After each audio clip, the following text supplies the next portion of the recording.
everybody meets online, and it's really, it becomes a problem. So I'm gonna take you, just like how we see it unfold before our eyes, from first swipe to firstborn, all right? Now what happens normally? Normally we end up swiping, you meet somebody, and where do we see new relationships unfold? On social media. Two people who you never saw before, all of a sudden they're going everywhere together. The movies, the park, or up until recently, the couch, and they're going everywhere, they're taking pictures everywhere together, and they hashtag everything. And I don't know where, it's usually the girls, not always, but where I come from Staten Island, they love hashtags, they love Instagram. So they'll go out and they'll be taking these pictures, and all the hashtags are always the same. Hashtag perfect guy. Hashtag perfect couple. Has anybody ever seen Dateline NBC? Doesn't every episode of Dateline NBC start out the exact same way? Oh, he was the perfect guy. Oh, they were the perfect couple. So what happens now? They're together for 3 weeks, right? Bang, they gotta get engaged. So now we're gonna go from Instagram to Facebook because Facebook is more popular, one, nosy ants, and family that have to know everything. So we go from Instagram to Facebook. If you've seen one of these cliched engagement videos, you've seen one, you've seen them all. They all start out, two schmucks are walking in the park.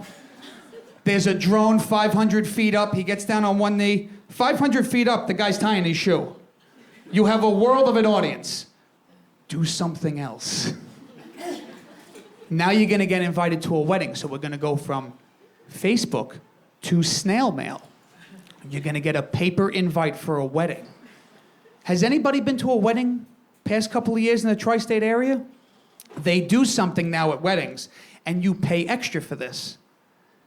It's called the same day edit. It's when they show you a video of the wedding while you're at the wedding. You'll be sitting there eating your entree. All of a sudden, a DJ comes on the microphone. Ladies and gentlemen, if I can have your attention, please, to the center screen. The beautiful Mr. and Mrs. Bride and Groom would like to relive with you their special day. Relive. We're still here. I'm eating shrimp, watching myself. Eating shrimp. So they have a magical wedding. What comes next? Baby. Now, gender reveals. Some people love them, some people hate them. What we all can agree on, they're very, very silly. Very, very silly. You've seen them. You bite into a cupcake or a Tide Pod, you know kids today.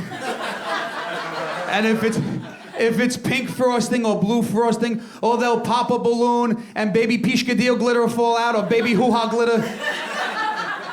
You know how hard it is to find baby hoo-ha glitter? Even in the most risque of Party City stores.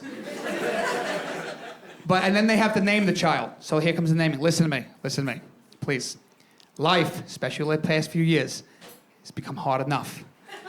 If you're gonna name your child, please, for the love of everything, name them something normal. Give them like a somewhat normal name.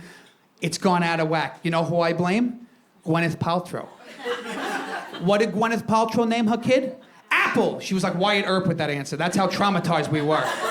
You know it's been 15 years? She's a tree already.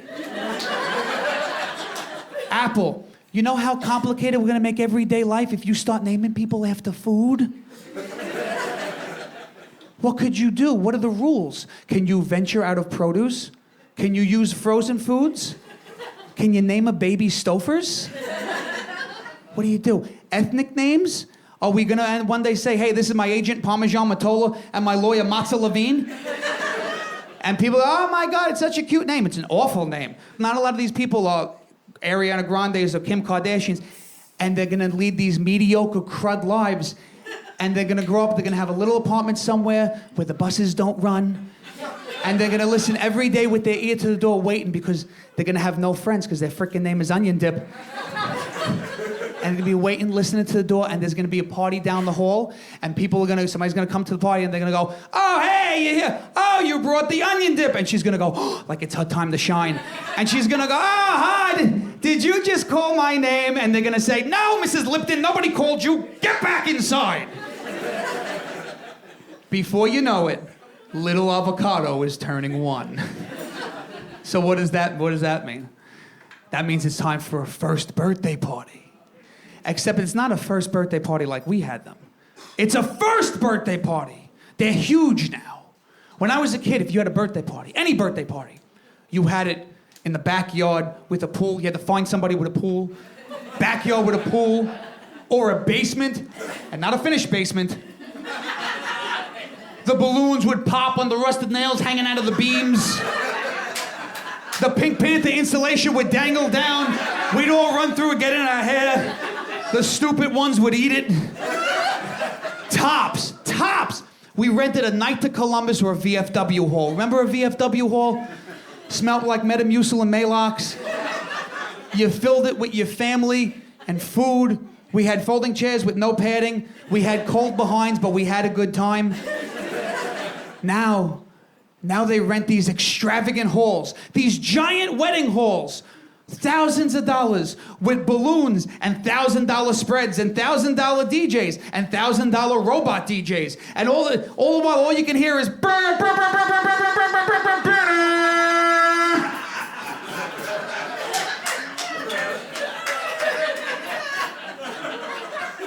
He's won. Who's this kid's father, Tiesto?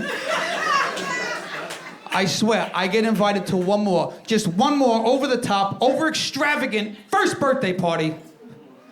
This little son of a gun's getting $15. He's not getting 20. $15. Guys, my name is Joe Naimoli. Thank you, Uncle Vinnie.